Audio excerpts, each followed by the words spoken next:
चिदानन्दमूर्तये निष्प्रपञ्चाय शान्ताय निरालम्बाय तेजसे ॐ भद्रन्नो अपि वातयमनः ॐ भद्रं कर्णेभिः शृणुयाम देवाः भद्रं पश्येमाक्षभिर्यजत्राः स्थिरैरङ्गैस्तुष्ट्वागुंसस्तनूभिः व्यशेम देवहितं यदायुः स्वस्ति न इन्द्रो वृद्धश्रवाः स्वस्ति न पूषा विश्ववेदाः स्वस्ति नस्तार्क्ष्यो अरिष्टनेमिः स्वस्ति नो बृहस्पतिर्दधातु ॐ शान्ति शान्ति ॐ सहना भवतु सहनौ भुनक्तु सह वीर्यं करवावहै तेजस्विनावधीतमस्तु मा विद्विषावहै ॐ शान्ति शान्ति शान्ति हरिः ॐ श्रीगुरुभ्यो नमः हरिः ॐ।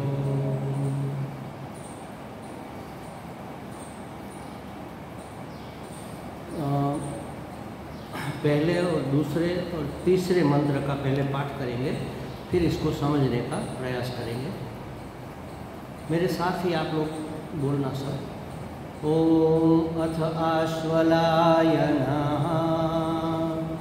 भगवन्तं परमेष्ठिनम् उपसमेत्य उवाच अधीहि भगवो ब्रह्मविद्यां वरिष्ठां सदा सद्भिसेव्यमानां निगूढां यया चिरात् सर्वपापं व्यपोह्य परात् परं पुरुषं याति विद्वान् तस्मै स होवाच पितामहश्च श्रद्धा भक्तिध्यानयोगादवैः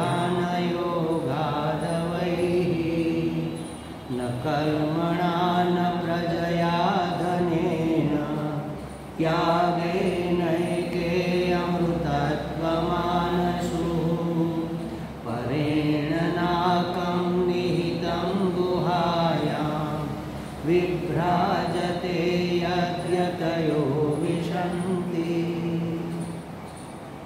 देखो क्या कहा, ब्रह्म विद्या का अर्थी ब्रह्म विद्यार्थी मुनि आश्वलायन ज्ञान प्राप्ति के लिए, ब्रह्म विद्या का ज्ञान प्राप्त करने के लिए, आत्म तत्व का ज्ञान प्राप्त करने के लिए परमेष्ठी भगवान ब्रह्मा जी के पास जाते हैं और कहते हैं कि अधीहि भगवो, हे भगवान मुझे ब्रह्म विद्या का प्रदान करो। अधीहि भगवो ब्रह्म विद्याम, मुझे ब्रह्म विद्या का प्रदान करो। क्यों? क्योंकि वह सर्वश्रेष्ठ है। वरिष्ठाम, ये ब्रह्म विद्या सर्वश्रेष्ठ है और हमारी बुद्धि तो श्रेष्ठ के पक्षपाती है। हमें तो हमेशा सबसे उत्तम चीज़ ही चाहिए, तो सबसे उत्तम तो ब्रह्म विद्या है। शास्त्र में कहा भी है कि एक के ज्ञान से सबका ज्ञान हो जाता है, ऐसी ब्रह्म विद्या है। एक की प्राप्ति से सब प्राप्त हो जाता है, ऐसी है यह ब्रह्म विद्या। एक के अर्जित करने से पूर्णता प्राप्त हो जाती है, कृतकृत्यता हो जाती है, ये ब्रह्म विद्या। इसलिए सबसे श्रेष्ठ, सर्वश्रेष्ठ, इसलिए मुझे वह चाहिए। और आपको कैसे पता चला ये सर्वश्रेष्ठ है? तो कहा कि सदा सद्भिः सेव्यमानां, ये सत्पुरुष हमेशा इसका सेवन करते हैं। जो महापुरुष होते हैं वह इतना अपने जीवन को सार्थक करके जाते हैं और वह इसी का सेवन करते हैं। इसका मतलब ये सर्वश्रेष्ठ है। भले ही हमें अनुभव न हो, लेकिन पता तो होता है ना। तो ये सर्व तो आप अपने आप प्राप्त कर लो, हमारे पास क्यों आए? क्योंकि निगूढ़ाम सदा सद्भिः सेव्यमानाम निगूढ़ाम, ये रहस्यमय है, गुप्त है, अपने आप ब्रह्म विद्या का अर्जन नहीं किया जा सकता। शंकराचार्य जी महाराज ने कहा है चाहे कितना भी बड़ा विद्वान हो, लेकिन अपने आप स्वयं ही ब्रह्म विद्या का अनुशीलन नहीं करना चाहिए। अगर करेगा तो अर्थ का अनर्थ हो जाएगा, अनर्थ कर बैठेगा, क्योंकि इसके संस्कार नहीं होते ना, इसका लक्ष्यार्थ पकड़ना होता है। ये ब्रह्म तत्व, आत्म तत्व ऐसा है जिसको हम वाणी से व्यक्त नहीं कर सकते, मन वाणी का विषय नहीं है ना, ये मन वाचा अगोचर है, तो इसको कैसे पकड़ा जा सकता है? अपने आप तो इसका अर्जन नहीं किया जाए, इसको प्राप्त नहीं किया जा सकता। इसीलिए मैं आपके पास आया हूँ, क्योंकि यह रहस्यमय है। और इससे क्या होता है? यया चिरात, तुरंत ही, इसके कारण तुरंत ही, अचिरात माने बिना विलंब, सर्व पापम व्यपोह्य, सभी पाप, सभी ताप, अंदर का मैल, क्लेश, अंधेरा सब मिट जाता है। अज्ञान, सभी पाप का मूल तो अज्ञान ही है, तो अज्ञान इससे मिट जाता है। और परात परम पुरुषम याति विद्वान, कई महात्माओं ने, विद्वानों ने, महात्माओं ने पर से भी पर, परात पर क्या है? ये संसार, इससे पर है माया, माया से भी पर, मायातीत परमात्मा की, मायातीत पुरुषोत्तम, उत्तम पुरुष माने भगवान, उसकी प्राप्ति की है। इसलिए मुझे यह विद्या चाहिए। ऐसा जब ब्रह्मा जी ने देखा कि ये तो अधिकारी विद्यार्थी है, अथ से शुरुआत हुई, मतलब ये साधन संपन्न है, साधन चतुष्टय संपत्ति प्राप्त किया हुआ है, विवेक, वैराग्य, शब्दमादि, षट्क संपत्ति, इसके बाद इसकी मुमुक्षा जागी है और इसकी जिज्ञासा के कारण वह मेरे पास आया है, तो उसको जवाब तो देना चाहिए। ये नियम है, महात्मा के पास कोई सच्ची जिज्ञासा लेकर जाए तो उसका उत्तर देना ये महात्मा का कर्तव्य है, वो इनकार नहीं कर सकते। लेकिन अधिकारी कैसा है, प्रश्न कैसा है और परिस्थिति क्या है, इसके अनुसार उत्तर देते हैं। सीधी ब्रह्म विद्या ये लो, निकाल कर दे दिए, ये लो ब्रह्म विद्या जाओ, ऐसे नहीं देते। तो तस्मै स होवाच पितामह, पितामह ने तब कहा, ब्रह्म विद्या का उपदेश नहीं दिया, लेकिन कहा, क्या कहा? श्रद्धा भक्ति ध्यान योगाद वैहि, श्रद्धा से, भक्ति से और ध्यान के योग से इसको प्राप्त करो। जाओ, हमने साधन बता दिया। आपको अहमदाबाद जाना है तो ये बस जाएगी, चले जाओ। आपको द्वारका जाना है तो सुबह 7 दोपहर 12 बजे पहुंचाने वाली ट्रेन यहाँ से भावनगर से रात को 12 बजे शायद निकलती है, बैठ जाओ, आप पहुँच जाओगे। साधन बता दिया, 2-3 साधन बता दिए, सब साधन जो अनुकूल है उसमें आगे बढ़ो, बाकी को पीछे पीछे साथ में जोड़ दो। श्रद्धा तो सबसे पहले चाहिए, भक्ति भी चाहिए और ध्यान, एकाग्रता भी चाहिए।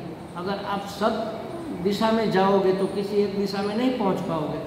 तो श्रद्धा, भक्ति, ध्यान और योग से इसको प्राप्त करो। ब्रह्म विद्या की प्राप्ति के लिए जैसे श्रद्धा, भक्ति और ध्यान अत्यंत आवश्यक है, वैसे ही त्याग भी आवश्यक है। बिना त्याग के ये अनिवार्य आवश्यकता है। मानो इसको नहीं करेंगे, त्याग नहीं करेंगे और ब्रह्म विद्या प्राप्त कर लेंगे। श्रद्धा है, भक्ति है, ध्यान है, अगर ये 3 है तो त्याग हो ही जाएगा, अपने आप हो जाएगा। क्योंकि ये कब आता है? विवेक जब आता है। विवेक होता है तो वैराग्य हो जाता है। वैराग्य माने विवेक की परिपक्व अवस्था। जब विवेक हो जाता है सत्य मिथ्या का, नित्य अनित्य का, फिर जो अनित्य है, जो मिथ्या है, जो हमारे काम का नहीं, वो अपने आप छूट जाता है। छोड़ना थोड़ी पड़ता है, उसके पीछे हम क्यों भागेंगे? क्योंकि हमें पता चल गया कि ये चीज़ हमारे काम की नहीं है, तो उसके लिए हम समय बर्बाद नहीं करेंगे, अपनी शक्ति, अपनी ऊर्जा व्यय नहीं करेंगे, उसको छोड़ देंगे, अपने आप छूट जाएगा। इसी का नाम है वैराग्य। ब्रह्म विद्या या परमात्मा प्राप्ति या अखंड आनंद की अवाप्ति या अपनी सभी समस्याओं का समाधान कह लो, मोक्ष कह लो, उसके लिए जो चाहिए वह हम करेंगे और उसके रास्ते में जो उपयोगी नहीं है उसको छोड़ते जाएंगे और जो बाधक है उसको तो धक्का मार कर निकालते जाएंगे। जो अवरोधक है उसको तो वो नहीं जाएगी तो हम स्वयं निकाल देंगे उसको, क्योंकि वह बाधक है, अवरोधक है। और जो अवरोधक नहीं है लेकिन उपयोगी भी नहीं है, हमारा समय बर्बाद करती है तो बाधक ही हुई ना, तो उसको भी छोड़ देंगे। इसी का नाम है वैराग्य। तो वैराग्य माने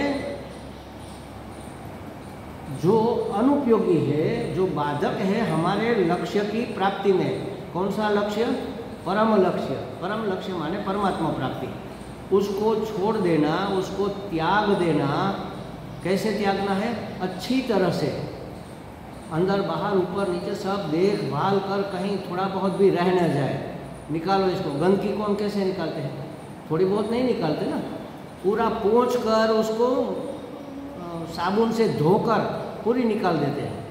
तो अच्छी तरह से निकालने का नाम है सम्यक और त्याग। सम्यक त्याग, अच्छी तरह से छोड़ देना। और त्याग का पर्यायवाची शब्द है न्यास। हमारे शास्त्र में न्यास आता है, जब हम पूजा पाठ करते हैं तो न्यास करते हैं ना। तो सम्यक न्यास माने संन्यास। संन्यास का मतलब सिर्फ ये भगवा वस्त्र पहन लेना इतना ही नहीं है, ये भी है। ये विधिवत संन्यास दिया जा सकता है विरजा होम करके, लेकिन अच्छे से समझ बूझ कर कहीं थोड़ा भी उसमें हम आसक्त न रह जाए, इस तरह से छोड़ देने का नाम है सम्यक न्यास। इसी का नाम संन्यास। तो यहाँ तीसरे मंत्र में जो संन्यास शब्द आया है उसका अर्थ है त्याग। अच्छे से त्याग देना। किसका त्याग करना है? मिथ्या का, अनात्मा का, जो बाधक है उसका, जो काम का नहीं है उसका, जो अनुकूल नहीं है उसका, जो सहायक नहीं है अपने लक्ष्य की प्राप्ति में, उसका त्याग करना है। इसमें क्या दिक्कत है? हमें त्याग करना है, लेकिन जो हमें दुखदायक है उसका त्याग करना है। उसको तो हम वैसे भी छोड़ना चाहते हैं, तो क्यों नहीं छोड़ा अब तक? क्योंकि पता नहीं था ना कि यही चीज़ दुख दे रही है। कहीं खटक रहा है, कहीं दर्द हो रहा है, लेकिन किस कारण हो रहा है ये तो जब डॉक्टर देखकर बताएगा तभी पता चलेगा कि भाई आपके पेट में गैस हो गई इसलिए दुख रहा है, या तो अपच हो गया इसलिए दुख रहा है, या तो कुछ खाने में ऐसी चीज़ आ गई है जो बासी थी तो इन्फेक्शन, फूड पॉइजनिंग हो गया है, क्यों पेट में दर्द हो रहा है। हमें पता तो है दर्द हो रहा है, हम क्या करते हैं उसका निवारण करने के लिए? सोडा पी लेते हैं, इनो पी लेते हैं। दादी माँ है तो कोई फाकी, कड़वी फाकी खिला देती है, ये कड़वा खा लो, आपका मेथी खा लो, भूनकर मेथी का पाउडर बनाकर खिला देती है। फ़ायदा होता है, अगर गैस वायु है तो उससे फ़ायदा होता है। फूड पॉइजनिंग हुआ है तो फिर क्या होगा? तो उसका तो उपचार करना पड़ेगा, वो हम नहीं कर सकते। किसके पास जाना पड़ेगा? डॉक्टर के पास। डॉक्टर उसका उपचार करेंगे। बस इसी तरह हमारे जीवन में जितनी भी समस्याएं हैं उसको निकाल बाहर करने का हम प्रयत्न तो करते हैं, लेकिन सोडा पीने की तरह। जबकि ये हुआ है फूड पॉइजनिंग, ये भव रोग है, ये अपने आप नहीं मिटेगा। उसके लिए वैद्य के पास जाना पड़ेगा। और वैद्य कौन है? सद्गुरु। वो जानते हैं इसका उपचार क्या है। वैद्य सद्गुरु है, तो सद्गुरु बताएगा। वो ऑपरेशन करके दर्द नहीं निकालेगा, वो दवा बताएगा। दवा कहाँ पर पड़ी हुई है? शास्त्र में। बस वो दवा बताएगा, श्रद्धा भक्ति ध्यान योगा दवाई संन्यस्त हो जाओ तो आपका ये भव रोग मिटाने का यही उपाय है। तो यहाँ जो संन्यास शब्द आया है माने अपनी समस्या जिस कारण है उस कारण को मिटा देना, यही दर्द का निवारण है। और कारण क्या है? अज्ञान। हमारे भव रोग का मुख्य कारण है अविद्या या अज्ञान कह लो। तो अज्ञान किससे मिटेगा? ज्ञान से मिटेगा। अंधेरा तो उजाले से मिटता है। तो यहाँ ज्ञान प्राप्ति मुख्य उपचार है। लेकिन जब हम दवाई करते हैं ना तो डॉक्टर हमें ये कहता है कि ये खाना है और ये नहीं खाना है, परहेज बताते हैं ना। तो इसी तरह यहाँ भी साधन बताए जाए, श्रद्धा भक्ति ध्यान करो और बाकी काम क्रोध लोभ मोह मद मात्सर्य दम राग द्वेष इसको छोड़ो, ये नहीं खाना है, वरना दवाई की असर नहीं होगा, दवाई का इफेक्ट नहीं होगा। अगर आप इसको भी सर्दी हुई और आइसक्रीम खाते रहेंगे तो क्या होगा? सर्दी कैसे मिटेगी? नहीं मिटेगी ना। तो ठंडा नहीं खाना है, बासी नहीं खाना है, खुली हवा में नहीं घूमना है, कान और नाक ढककर रखना है, ये सब परहेज हमें बताया जाता है। गरम गरम पीना है, गरम गरम खाना है। बस उसी तरह यहाँ का श्रद्धा भक्ति ध्यान और संन्यास के माध्यम से आप उसको प्राप्त करो और राग द्वेष और चंचलता का निवारण करो। साधन बताए जा रहे हैं। तो अगला श्लोक है न कर्मणा न प्रजया न धनेन। ये कैसे प्राप्त होगा? ब्रह्म विद्या कैसे प्राप्त होगी? मैं कुछ करके प्राप्त कर लूँगा, नहीं होगा। कर्म से ये प्राप्त होने वाली वस्तु नहीं है। अच्छा, मैं खरीद कर लाऊंगा, इसकी कोई बाजार थोड़े ही लगे हैं जहाँ से हम खरीद कर रहे हैं। बहुत धनवान है वो ज्ञानी हो सकता है क्या? नहीं हो सकता ना। वो तो पीड़ित है, वो तो हाथ जोड़ता है, महाराज कुछ करो, इतना धन है, इतनी सुविधा है, इतना वो है, लेकिन शांति नहीं, रात को नींद नहीं आती, महाराज कुछ करो। वो तो पीड़ित है। तो धन से भी यह विद्या, यह ज्ञान प्राप्त, विद्या माने ज्ञान, न कर्मणा न प्रजया न धनेन। प्रजया माने प्रजा मतलब पुत्र ही नहीं, पुत्र पुत्री संतान, कोई भी परिवार का छोटे भाई बहन, वो भी संतान की जगह होते हैं, तो उसकी सहायता से नहीं प्राप्त होगा। हम पुत्र इसलिए खास करके चाहते हैं, ठीक है वो परलोक में वो हमारा उद्धार करे, ये तो आजकल के ज़माने में कॉन्सेप्ट नहीं रहा, लेकिन मुख्यतः इस ज़माने में पुत्र होना क्यों चाहिए? हमारा नाम रहे, हमारा वंश रहे। ये किसका बेटा है पता है आपको? ये उसका बेटा है, तो हमारा नाम बड़ा होगा। अच्छे काम करेगा तो उसकी प्रतिष्ठा के साथ हमारी सबसे पहले प्रतिष्ठा बढ़ेगी, हमारे परिवार की, हमारे वंश की, हमारे खानदान को ये उजला करके दिखाएगा। इसलिए पुत्र चाहिए ना। तो उसकी सहायता से हमारा नाम अमर हो सकता है, हम अमर नहीं हो सकते। वो अमरत्व की प्राप्ति माने ब्रह्म विद्या, ब्रह्म विद्या अमरत्व है। अमरत्व की प्राप्ति न धन से होगी, न कर्म से होगी, न किसी प्रजा की सहायता से होगी। मानो कि राजा है तो पूरी रैयत उसकी प्रजा है, सैन्य उसकी प्रजा है, उसकी सहायता से नहीं होगी। हम हैं, घर परिवार लेकर बैठे हैं, तो बेटे बेटी तो हमारी प्रजा है, छोटे भाई बहन, परिवार के बाकी सगे संबंधी, वो भी हमारी प्रजा ही मानी जाएगी। तो उसकी सहायता से भी अमरत्व की प्राप्ति नहीं होगी। ये कह रहे हैं न कर्मणा न प्रजया न धनेन, कर्म से, प्रजा से या धन से अमरत्व की प्राप्ति नहीं होगी। त्यागे नैके अमृतत्व मानसु, एकमात्र त्याग से ही अमरत्व की प्राप्ति होती है। त्याग माने संन्यास। कौन सा त्याग? किसका त्याग? जो हमने चर्चा की अभी, जो हमारे लक्ष्य में बाधक है, हमारे लक्ष्य में जो सहायक नहीं है, और जो हमारे लक्ष्य की प्राप्ति में बिल्कुल निरुपयोगी है, जो हमारा समय बर्बाद करता है, उसका त्याग। उसके त्याग से त्यागे नैके अमृतत्व मानसु, त्याग एक किसी ने, एक माने किसी ने, किसी महात्माओं ने त्याग के द्वारा अमृतत्व को प्राप्त किया है।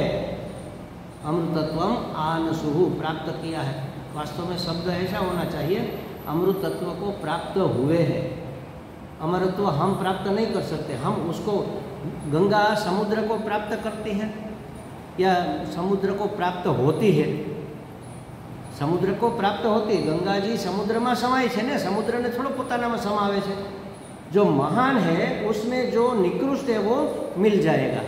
तो महात्माओं ने, कई महात्माओं ने त्याग के जीवन के द्वारा, त्याग रूप जीवन शैली के द्वारा, माने निवृत्ति मार्ग से, त्याग माने निवृत्ति मार्ग, अभी हम कहाँ हैं? प्रवृत्ति मार्ग में। प्रवृत्ति और निवृत्ति दो मार्ग है, गीता जी में भगवान ने बताया, एक प्रवृत्ति मार्ग है, एक निवृत्ति मार्ग है। जिसको संसार चाहिए वह प्रवृत्ति मार्ग में रत रहता है और सभी विकार उसके अंदर बसे रहते हैं, राग द्वेष इत्यादि। और जो संसार नहीं चाहता, परमार्थ चाहता है, वो निवृत्ति मार्ग अपनाता है। माने सब छोड़ दिया, कल बात हुई थी ना हमारी, निकम्मे हो जाना, बस इस दुनिया के लिए निकम्मे हो जाओ, तभी आप अपने लिए काम के बनोगे ना। अभी तो हमने अपने आप को संसार के हाथों में सौंप रखा है।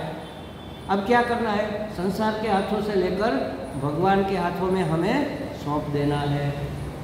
अब सौंप दिया इस जीवन का सब भार तुम्हारे हाथों में, सब भार तुम्हारे हाथों में। इस जीवन का पूरा भार हम भगवान के हाथ में सौंप देते, अपने ऊपर बोझ नहीं रखते।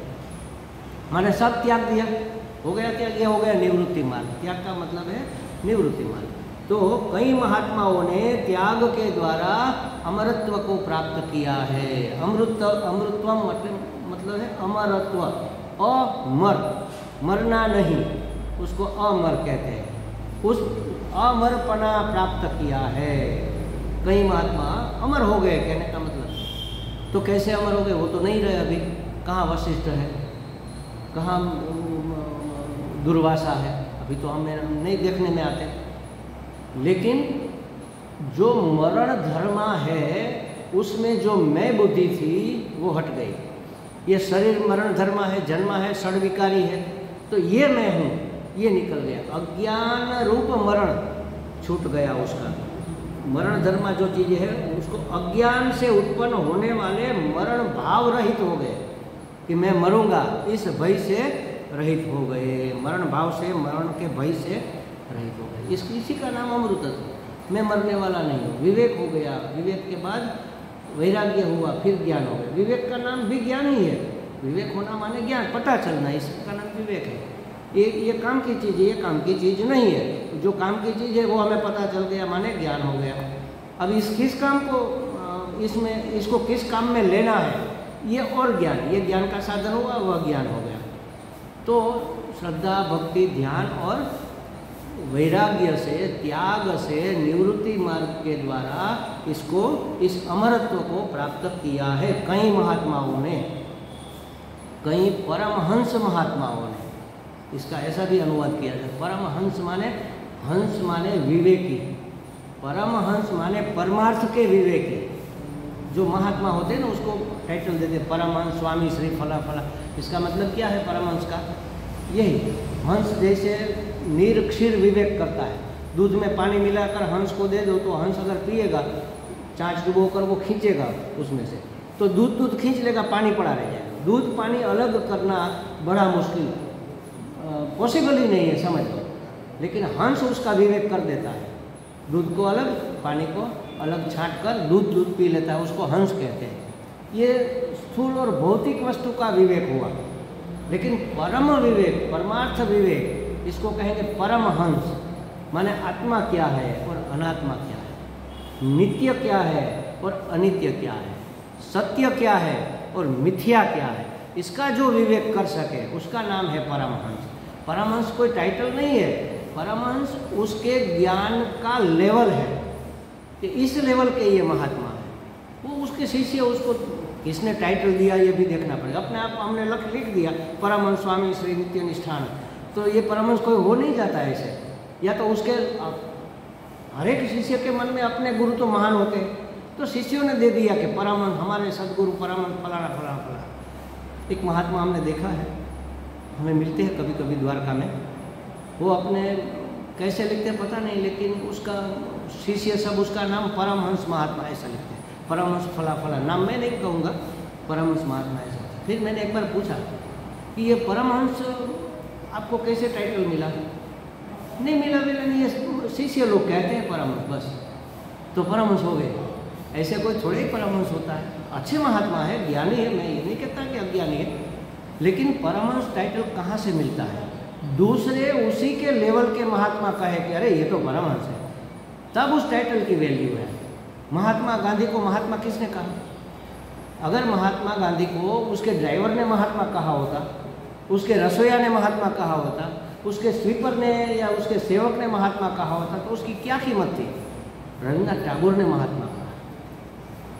तो रविन्द्रनाथ टैगोर इतनी हाइट वाले व्यक्ति उसको महात्मा कहते, मतलब वो महात्मा होने चाहिए। और उसको गुरुदेव कहा, किसने कहा? महात्मा गांधी ने कहा। उसके बदले में नहीं कहा, वो तो पहले ही बता दिया था कि ये गुरुदेव है। तो कौन हमें टाइटल देता है, ये महत्व की। तो ऐसे परमहंस जो परमार्थ का विवेक कर सके, जैसे निरक्षीर विवेक हंस करता है, उसी तरह परम का भी विवेक कर सके। पारमार्थिक वस्तु क्या है और व्यवहारिक वस्तु क्या है, ये जो हम अभी देख रहे हैं ना संसार में, ये सब व्यवहारिक वस्तु है। पुत्र, मित्र, कलत्र, व्यक्ति, वस्तु, पदार्थ, परिस्थिति, घटना, जो भी है, ये सब व्यावहारिक सत्य है, वास्तविक सत्य नहीं है। अगर वास्तविक सत्य होता तो जब हम गहरी नींद में सो जाते हैं तब ये सब कहाँ जाता है? तब तो होता ही नहीं ना कुछ। वास्तव में होता तो ये मिटता नहीं। जागृत में ये सब है, उस समय एक दूसरी चीज़ भी है। क्या है? हम है। फिर स्वप्न में ये सब नहीं है, कोई अलग ही दुनिया आ जाती है, लेकिन हम तो है। और जब नींद आ जाती है, सो जाते हैं, तब स्वप्न का पदार्थ भी नहीं रहता, जागृत के पदार्थ भी, व्यक्ति भी, वस्तु भी, कुछ नहीं रहता। लेकिन हम होते हैं, तभी तो सुबह उठकर कहते हैं कि बड़ा मजा आया, आज अच्छी नींद है। किसको पता चला?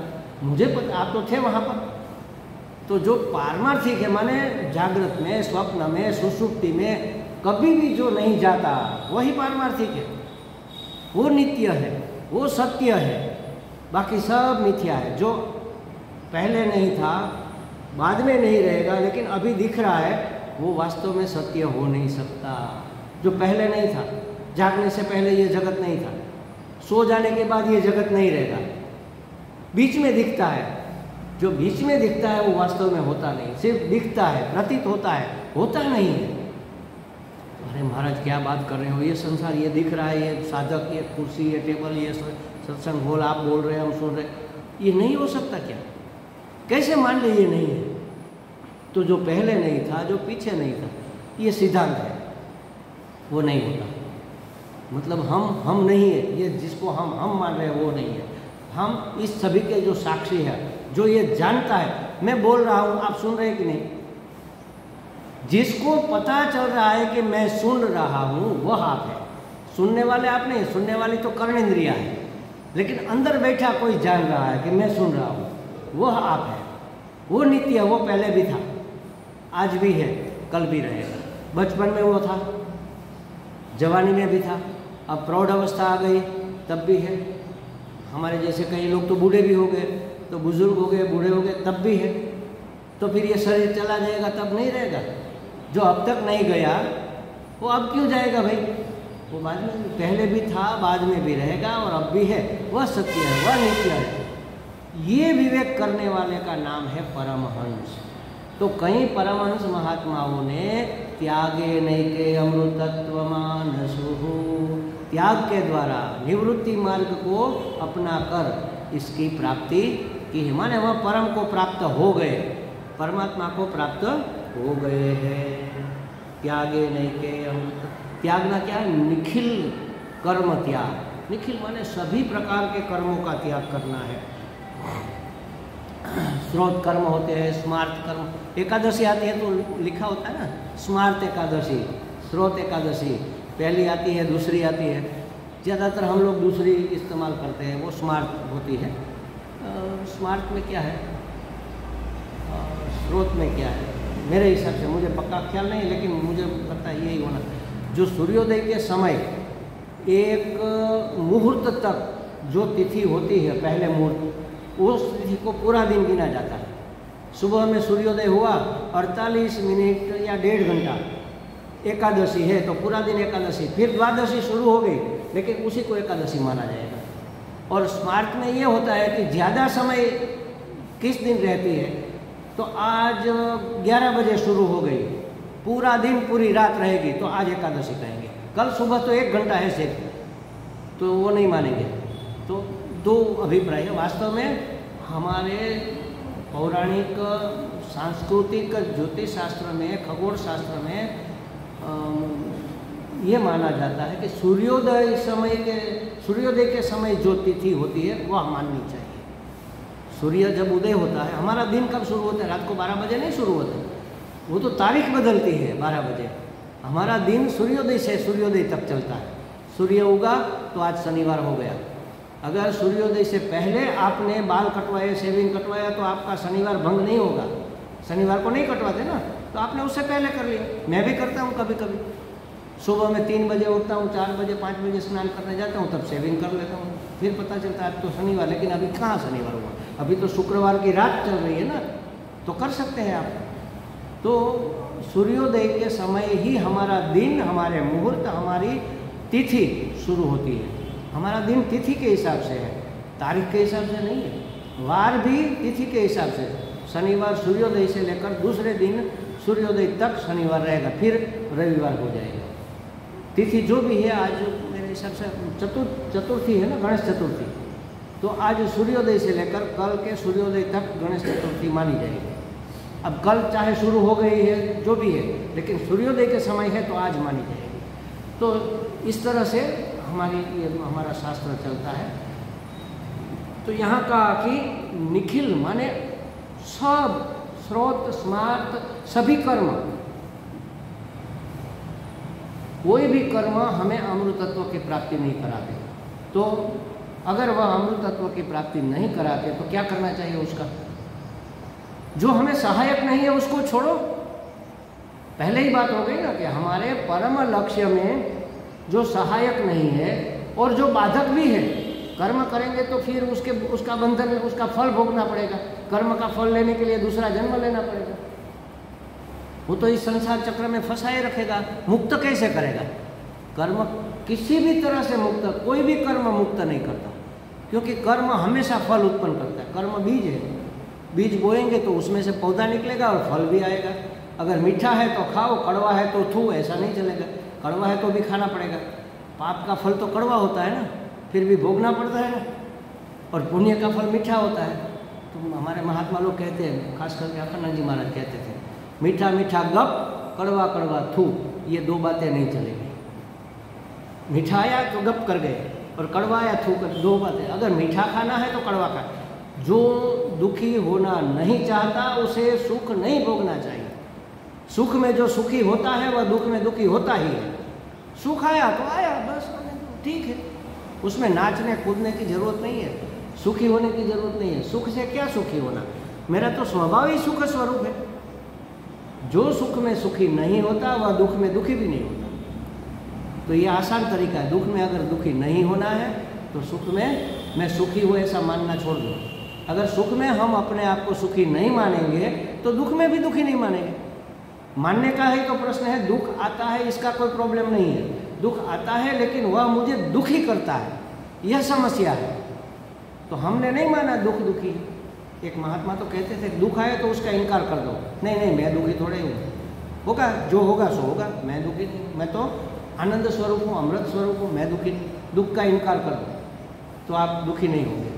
लेकिन हम ये नहीं कर पाते ना, महात्मा लोग कर पाते, इसीलिए उसका नाम परमहंस। ये परमहंस महात्मा सभी कर्मों का त्याग करके निवृत्ति मार्ग पर चलकर विवेक करके सत्य मिथ्या जानकर सत्य का वर्ण करते हैं और अमरत्व को प्राप्त हो जाते हैं।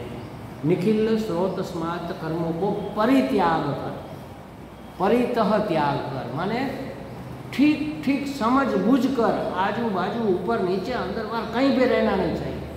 सब तरह से त्याग, उसको परित्याग, उसको सम्यक न्यास कहते हैं। तो परित्याग करके परमहंस हुए महात्मा अज्ञान से उत्पन्न होने वाले मरण भाव रूप मृत्यु को तर के अमरत्व को प्राप्त कर गए हैं, अमरत्व को प्राप्त हुए हैं।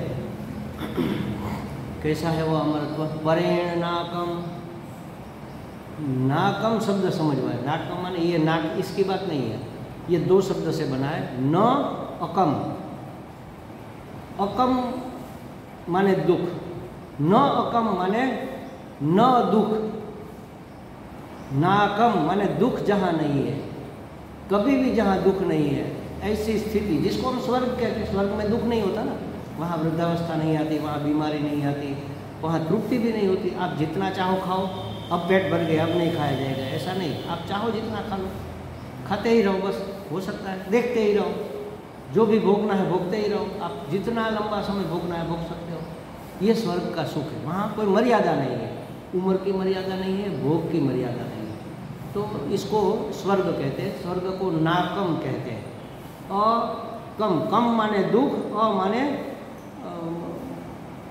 कम माने सुख, न कम माने असुख और ना कम न अकम, जो दुख नहीं है ऐसा माने सुख, माने स्वर्ग। तो स्वर्ग माने निरंतर सुख, ऐसा समझ लो, निरंतर सुख प्राप्त करते हैं। नाकम इस हिसाब से यहाँ पर कहा है। परेण नाकम, उससे भी परे, उससे भी पार, उससे भी श्रेष्ठ सुख जो है स्वर्ग का सुख तो है। स्वर्ग में दुख होगा कि नहीं होगा? होगा कि नहीं? क्योंकि दुख और पीड़ा दो चीज में अंतर है। वहाँ पीड़ा नहीं है, लेकिन दुख तो मन की बात है ना। मन तो वहाँ है, अगर मन नहीं होगा तो भोग कैसे करेंगे? तो दुख तो मन में होता है। अब स्वर्ग को कहाँ स्थान मिलेगा आपको? तो जितने आपके पुण्य, जैसे समझो ये सभा है, हमारे संतों में ऐसा होता है, बैठते हैं तो सीनियरिटी के नियम से बैठते हैं। सबसे बड़े महात्मा आगे बैठते हैं, फिर इससे छोटे, फिर इससे छोटे, भिक्षा के लिए लाइन में बैठते हैं ना, भोजन के लिए, तो ऐसे बैठते हैं। हमारे यहाँ भी ऐसा ही होता है ना, जब सभा होती है, मोदी ने सबको बुलाया तो पहले मोदी बैठेंगे, फिर इसके पास कौन बैठेगा? अगर राष्ट्रपति है तो उसके पहले बैठेंगे, पहले राष्ट्रपति, फिर बड़ा प्रधान और फिर गृह मंत्री, जो भी उसके नियम से जो भी है कैटेगरी वाइज बैठते हैं। अब स्वर्ग में भी हमारे जितने पुण्य है उस कैटेगरी वाइज हमें खंड मिलेगा। कोई यहाँ पहले बैठा है, कोई लास्ट में बैठेगा, कोई इंद्र बन के बैठा है, कोई देवगुरु बृहस्पति बनकर बैठा है, कोई मुख्य देवता माने जल अग्नि वायु, ये सब 5 मुख्य देवता है, और इसके बाद बाकी के देवताओं का क्रम आता है। अब पीछे हम बैठे हैं तो हमें ये तो होगा ना कि हाँ जो ये हमारे साथ ही था लेकिन मुझसे आगे निकल गया, हमें वो सीट नहीं मिली, तो ये दुख होगा कि नहीं, ईर्ष्या होगी कि नहीं? वहाँ भी यही संसार है महाराज, हर जगह यही संसार है। संन्यास लिया, आश्रम बनाया तो ये बड़ा संसार हो गया। घर में 1-2 बेटे को संभालना था, यहाँ 10 शिष्यों को संभालना है। घर में कभी कभार कोई एक मेहमान आता था, यहाँ तो डेली कई साधक आते हैं, सबको संभालना पड़ता है, तो ये तो बड़ा संसार हो गया ना। तो जो बिल्कुल निवृत्ति मार्ग को परेणाकम, उससे भी पर, उससे भी श्रेष्ठ, स्वर्ग के सुख से भी जो श्रेष्ठ है वह अमरत्व का सुख है, वह मुक्ति का सुख है, वह मोक्ष सुख है। उसको प्राप्त ये परमहंस महात्मा कर लेते हैं। परेणाकम निहितं गुहायाम, ऐसा सुख कहाँ पर है? तो गुफा में छिपा हुआ है। निहितम, निहितम माने रहा हुआ, नितराम रहना, हमेशा रहता है, उसको कहते हैं निहितम। निहितम गुहायाम, गुहा माने हृदय गुफा, हमारे दिल में ये सुख बैठा है, माने सुख स्वरूप आत्मा ही है। हम अपनी वृत्तियों को बहिर्मुख करके बैठे हैं। बहिर्मुख वृत्ति अगर अंतर्मुख हो जाए तो हमें अपने आप का परिचय मिले, जो सुख स्वरूप है, जो हमें चाहिए, जिसके लिए जन्म जन्म से तड़प रहे, पूरी जिंदगी इधर से उधर, उधर से इधर क्यों भाग रहे थे? सुख के लिए ना। ये सुख, सभी सुख, यहाँ मूल जो सुख है उसी का प्रतिबिंब है, वास्तविक नहीं है। वो हार हाथ में आएगा नहीं, हीरे का हार पड़ा है पानी में, दिखता है पानी में, वास्तव में वहाँ पर नहीं है, ऊपर लटक रहा है, पानी में प्रतिबिंब पड़ रहा है। तो ये निहितं गुहायाम, गुफा में छिपा हुआ है यह सुख। कौन सी गुफा? हृदय गुफा। और गुफा में क्या होता है? अंधेरा होता है ना, गुफा में थोड़ा उजाला होता है। गुफा तो गहरी गहरी गहरी होती है, वहाँ तो अंधेरा होता है। वहाँ प्रकाश पड़ा हुआ है लेकिन हमें पता नहीं है, क्यों? अंधेरा है। हमारे हृदय में ही आत्माराम विराजमान है, हमें क्यों पता है, हमें क्यों दिख नहीं रहा? अंधेरा है। कौन सा अंधेरा? अज्ञान का अंधेरा। ज्ञान का प्रकाश आएगा तो गुफा प्रकाशित हो जाएगी और उसके अंदर रहे हुए अंतरात्मा का हमें लाभ मिलेगा। तब तक यहाँ अंधेरा है तो क्या होगा? हम अगर जाएंगे तो टकराएंगे, ये पिलर से टकराएंगे, कुर्सी के पाँव में आएगी, टेबल से टकराएंगे, पूरा अंधेरा है, वो चलते रहे। तो गुफा में जाने से पहले उजाला करना चाहिए। हृदय में ऐसे का हमने देखा है, 1-2 महात्मा ऐसे भी है, ध्यान करवाते हैं। हमारे अंदर 7 चक्र होते हैं ना, मूलाधार से लेकर यहाँ ब्रह्मरंध्र तक 7 चक्र, ये आज्ञा चक्र, ये अनाहत चक्र, ये हृदय चक्र, इसी तरह मूलाधार, इसके ऊपर अधिष्ठान चक्र, ये सब 7 चक्र होते हैं। पूर्व के जन्मों में हमने जो भी साधना की है वहाँ तक हमारे चक्र एक्टिव होते हैं। किसी का मूलाधार नहीं पड़ा है समझ लो, तो अभी उसको ज़्यादा कोई ज्ञान, ज़्यादा कोई भान नहीं है। जैसे स्लम एरिया में लोग रहते हैं, पशुवत जीवन जीते हैं, बस खाना पीना, इसके सिवा और कोई वृत्ति नहीं होती। कहीं से कमाओ खाओ, बस यही वृत्ति होती है। कोई थोड़ा ऊपर उठे होते हैं, कोई नाभि तक आ गए, कोई हृदय तक। ज़्यादातर जो हम सत्संगी होते हैं हृदय में पहुंच चुके होते हैं। ये अनाहत चक्र है और इसलिए हमारे गुरु जी कहते हैं ध्यान करना है तो हृदय में करो। हृदय में ये चक्र हमारा एक्टिव होता है और हृदय में ही परमात्मा बैठा हुआ है। हृदय माने कहते हैं ना कि इसका हृदय बहुत कोमल है। इमोशनल ज़्यादा होते हैं ना, लागणीशील, और जो निष्ठुर होते हैं, कसाई वसाई जैसे, उसको कहाँ दया वया आती है? तो वो तो नीचे के चक्र में अभी पड़े हैं।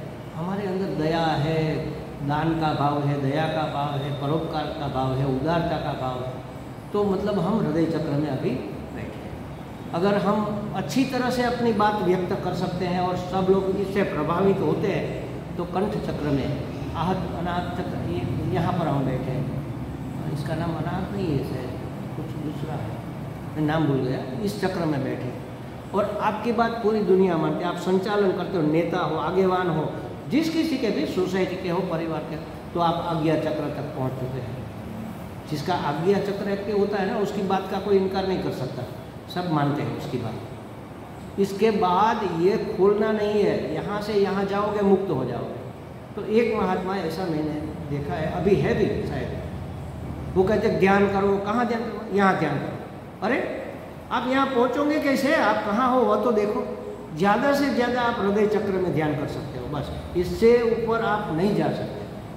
बहुत कम लोग होते हैं जो यहाँ तक पहुँचे, इससे भी बहुत कम लोग होते हैं जो, जिसका आज्ञा चक्र, जिसको हम महात्मा कहते हैं, वो आज्ञा चक्र में होते हैं। ज़्यादातर ज्ञानी पुरुष आज्ञा चक्र में पहुँच गए, वो यहाँ से मुक्त हो जाएंगे। उसका जब अवसान होगा तो उसका सूक्ष्म शरीर यहाँ से निकलेगा, ये फाड़ कर, तोड़ कर यहाँ से पंच महाभूतों में, पंच महाभूत मिल जाएंगे, फिर उसका जन्म नहीं होगा। इसीलिए जब हम श्मशान में जाते हैं ना, पुरुषों को पता होगा, किसी मुर्दे को जलाने के लिए तो खोपड़ी फोड़ते हैं, वो लाठी मारते हैं ना, वो जो मरता है थोड़ा जलता है तो ऐसे खड़ा होता है, तो यहाँ पर खोपड़ी पर लाठी मारते हैं या फाड़ते हैं ताकि जीव यहाँ से निकल जाए। अब इससे पहले ही निकल गया, अब क्या फोड़ना? किसी के दांत से, मुंह से निकलता है, किसी को पेशाब हो जाता है, मतलब उस इंद्रिय से निकला, किसी के नाक में लहू निकल आता है तो नाक से निकला, किसी के कान से कुछ ऐसा निकला, मतलब वहाँ से निकला। अलग अलग स्थान से अलग अलग छिद्र, हमारे यहाँ 9 छिद्र है, नाभि से लेकर ब्रह्मरंध्र तक, तो किसी भी छिद्र में से निकल सकता है। तो ऐसी मान्यता है कि यहाँ से निकले तो मुक्त होते हैं। वास्तव में महात्मा लोग यहाँ से विदा करते हैं। परमात्मा ने जब ये संसार बनाया ना, तो बाकी सब तो पाँव के अंगूठे से प्रवेश किया, सभी देवताओं ने।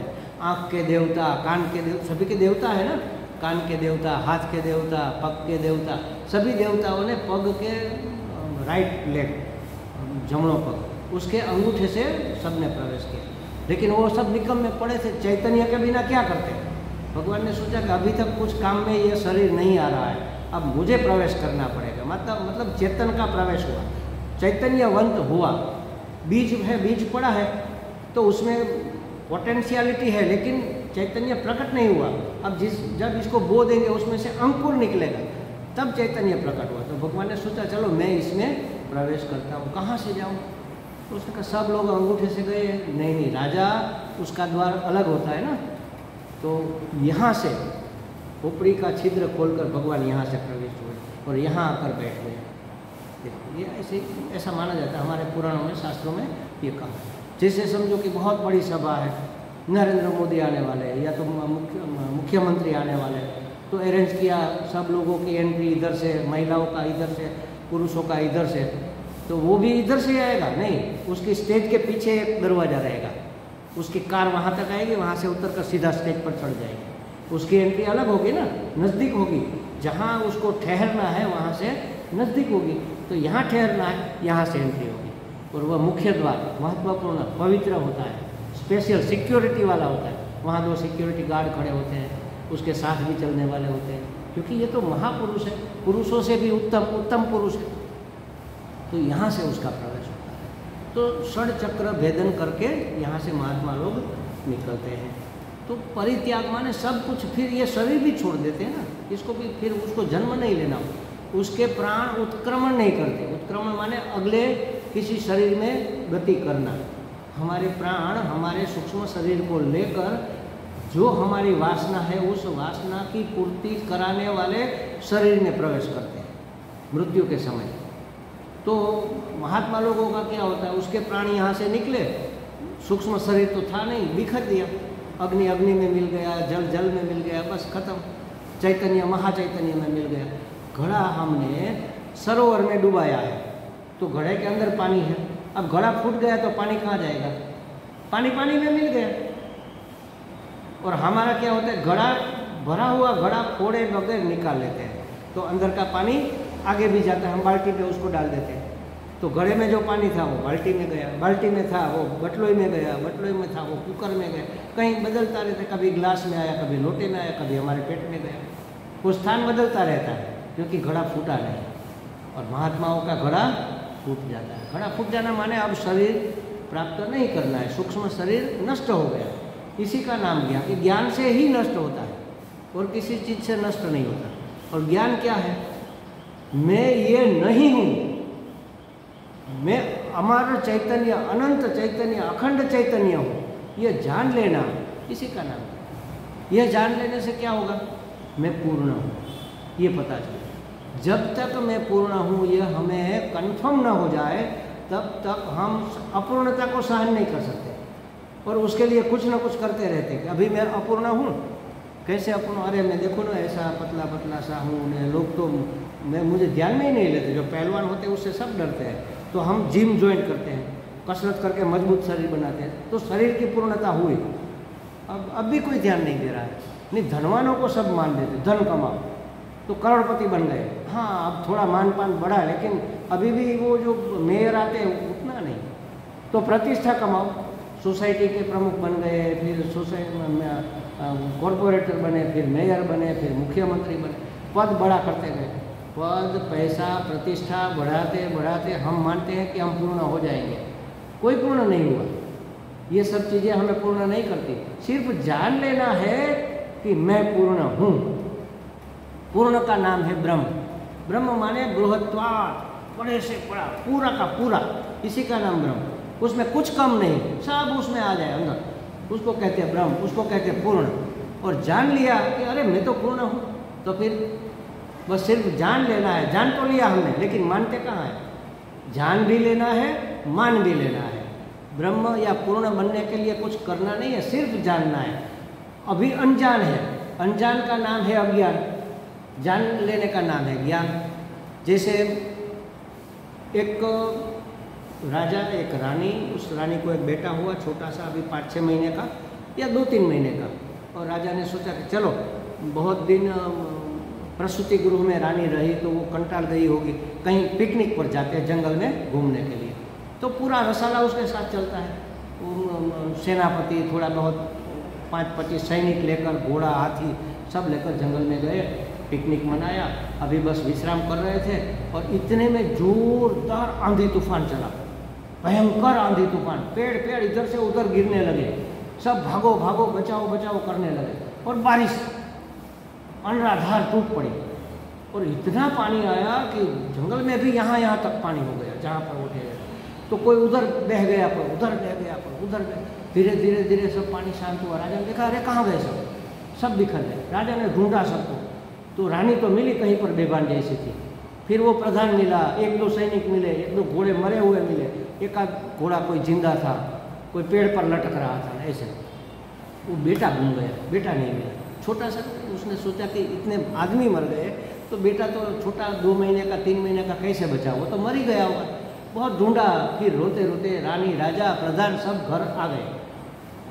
अब हुआ क्या था, वो पानी आया ना तो बेटा तैरता हुआ झाल की पेड़ की डाली पर चिपक गया। वो डाली का वो जो ऐसा इसमें फंस गया और पानी नीचे उतर गया तो वो बच गया।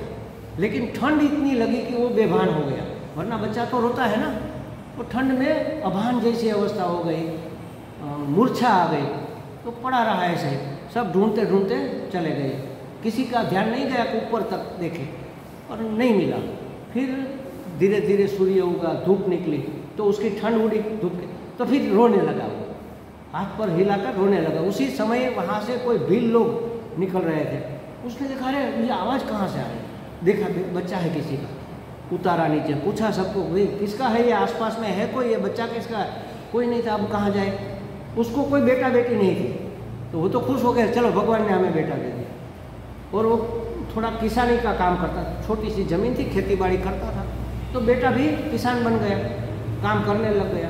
अब कई सालों के बाद, 10-15 साल के बाद, वो जो प्रधान था ना, वो फिर से वहाँ से निकला सवारी लेकर, कुछ काम जा रहा था। वो खेत में इस बच्चे को काम करते हुए देखा और उसको पता था कि राजा का जो राजकुमार था उसको यहाँ पर काला निशान था, यहाँ पर तिल था, ऐसे कुछ निशान थे। देखा अरे ये तो राजा के बेटे के ऐसे निशान तो थे, इसको कैसे है? पूछा बेटा किसका बेटा है? तो उसने बताया ये इस भील का, बुलाओ तुम्हारे बाप को। उसको पूछा ये किसका? महाराज मेरा बेटा है। अरे सही बताओ। नहीं नहीं महाराज मेरा बेटा। तो डांटने लगा, तलवार निकली, गलत है तो मार दूंगा, बोलो। तो कि मुझे मिला था ऐसे। राजा को बुलाया कि राजा ये देखो आपका बेटा, उसी पेड़ पर वह लटका हुआ। उस लड़का अब तक ये मानता था कि मैं भील पुत्र हूँ। अब उसको पता चला कि मैं तो राजकुमार हूँ। अब देखो राजकुमार बनने में कितना समय लगा, कहाँ तक काम करना पड़ा, कहाँ कितनी दूर तक जाना पड़ा, कुछ करना पड़ा, बस सिर्फ जान लिया कि मैं राजकुमार हूँ। बस उसी तरह हमें जान लेना मात्र है, अहम ब्रह्मास्मि, मैं पूर्ण हूँ, बस सभी समस्या खत्म। जान तो हमने लिया, सब हम जानते हैं ना कि मैं ब्रह्म हूँ। शास्त्र कहता है, गुरुजन कहते हैं, गलत थोड़ी कहेंगे। लेकिन मानता कौन है? मन नहीं मानता, क्योंकि मन में मैल भरा पड़ा है। इसीलिए मैल निकालने का यही साधना है। अपने स्वरूप को प्राप्त होना नहीं, वो तो प्राप्त है, बीच में जो आ रहा है ना उसको हटाओ। राग द्वेष के कारण हम नहीं मान सकते, काम क्रोध लोभ मोह मद मात्सर्य के कारण हम नहीं मान सकते, मन की चंचलता के कारण हम देख नहीं पाते। तो निष्काम कर्म योग सेवा योग से काम क्रोध को राग द्वेष को निकालो, उपासना करके मन की चंचलता दूर करो, और भक्ति करके श्रद्धा भक्ति ध्यान योगाद वही। अब समझ लिया कि ये काम की चीज़ नहीं है तो उसका त्याग करो, तब माना कहा जाएगा ना। जानने से क्या, मैं कहूँ कि भाई देखो कथरिया भाई मुझे बहुत प्यास लगी है, ऐसा मैं अगर बोलूँ बुलाऊँ कि यहाँ पर मुझे प्यास लगी पानी चाहिए, तो वो खड़े रहते हैं, हाँ हाँ स्वामी। अरे मैंने क्या कहा आपने समझा? हाँ माँ स्वामी जी पूरा समझ गया, पूरा याद है मुझे। आप रात को नींद से जगा कर पूछो, मैं बता दूंगा कि स्वामी जी को प्यास लगी है पानी चाहिए। लेकिन वो जा नहीं रहे, ला नहीं रहे, इसका मतलब सुना लेकिन समझा नहीं। अगर समझा होता तो एक सेकंड नहीं रुकते कि प्यास लगी है महाराज पानी पीना है, तो वो दौड़ कर जाते, भर कर ले आते, तभी बात समझी मानी जाएगी ना। जान तो लिया, माना नहीं। बस उसी तरह हमने जान लिया अहम ब्रह्मास्मि, लेकिन मानता कौन है? जानते तो सब है, मानता कौन है? मान लो। क्यों नहीं मान पाते? मन मैला है, मन को चित्त को शुद्ध करना है, राग द्वेष से मुक्त करना है, काम क्रोध के ऊपर हमें विजय प्राप्त करना है, उसके अधीन नहीं रहना है। हम पराधीन नहीं है, हमारे अधीन ये सब है। हम जब चाहे तब जो चाहे करें। अब तो जैसे मन हमें नचाता है हम नाचते हैं, तो हम मन के वश में है, परवश है, मन पर है, पराया है, उसके वश में परवश है। अरे क्या कहूँ महाराज, नहीं करना था और हमसे हो गया। अब उससे झगड़ा नहीं करना चाहिए था, लेकिन पता नहीं हमें क्या हो गया, हमने झगड़ा कर दिया। क्यों किया भाई? जानते हो नहीं करना चाहिए, लेकिन हमारे वश में अंदर विकार इतने भरे थे, तो आवेगात्मक वर्तन हो गया, विवेकात्मक नहीं हो पाए। अब क्या करना पड़ेगा? वो जो विकार है उसको निकालो, वरना वो आपका संचालन करते रहेंगे। बात बात पे गुस्सा हो जाते हैं, क्यों? उसका स्वाभाविक गुस्से है, तो निकालो उसको भाई। क्यों गुस्सा होते हैं? उसका कारण ढूंढो, जो भी कारण है उसका निवारण करो। तो काम क्रोध लोभ मोह मद मात्सर्य राग द्वेष ये सब जब मन से निकल जाएंगे तो मन खाली नहीं रहेगा। ये संसार के प्रति जो राग है उसको छोड़ो। जब राग छूटेगा तो भगवान की ओर अनुराग होगा। कोई एक चीज़ नहीं होती, इधर नहीं जाना है तो उधर जाना है, दो में से एक हो सकता है। तो ये विकार छूटे, माने आसुरी संपत्ति इसको कहते हैं। आसुरी संपत्ति गई तो दैवी संपत्ति आएगी, और तब हमारा मन मानेगा। जानता तो है अभी, लेकिन मानता नहीं है, तब मन मानेगा अहम ब्रह्मास्मि। बस इसी का नाम साधना है, और कोई साधना नहीं है। हम ब्रह्म है, वो भील कुमार राजकुमार ही था, पता नहीं था। हम पूर्ण है, पता नहीं। हम आनंद स्वरूप ही है, हमें आनंद कहीं से प्राप्त नहीं करना है, लेकिन पता नहीं। अरे हम अमर है, मरने वाले नहीं है, लेकिन हम अपने आप को तो मर्त्य मानते हैं, जन्मने मरने वाला। ये सब हमारी गलत फहमी, भ्रम है, इसको अज्ञान कहते हैं। विपरीत ज्ञान है, इसको अज्ञान कहते हैं। तो विपरीत ज्ञान का निवारण ज्ञान से होगा, और ज्ञान प्राप्त कब होगा? श्रद्धा भक्ति ध्यान योगाद वै त्यागे नैके अमृतत्व मानसु। त्याग से महापुरुषों ने, परमहंसों ने अमरत्व को प्राप्त किया है या तो अमरत्व को प्राप्त हुए हैं। उसी तरह हम भी अमरत्व को प्राप्त हो सकते हैं। इस विषय में थोड़ी और चर्चा कल करेंगे। ओम पूर्णमदः पूर्णमिदं पूर्णात् पूर्णमुदच्यते पूर्णस्य पूर्णमादाय पूर्णमेवावशिष्यते। ओम शांति शांति शांति। हरि ओम। श्री गुरुभ्यो नमः। हरि ओम।